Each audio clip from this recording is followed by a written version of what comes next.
Hey everyone, welcome back.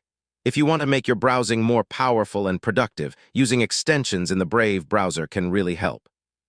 In this full guide, I'll show you how to install and use Brave extensions step by step in 2026.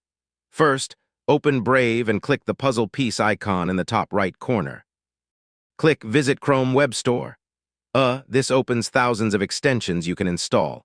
Now search for the extension you want, like ad blockers, productivity tools, or password managers. Click on the extension and press Add to Brave. Yeah, it installs in just a few seconds. To manage extensions, go back to the puzzle icon. You can enable, disable, or remove them anytime. Pin your most used extensions to the toolbar for quick access. This makes them easier to use daily. Some extensions have settings you can customize for better performance or features.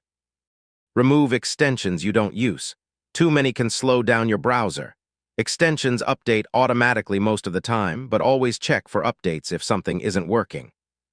Only install trusted extensions. Yeah, avoid unknown sources to keep your browser secure. And that's it. With extensions, Brave becomes even more powerful, customizable, and efficient for daily use.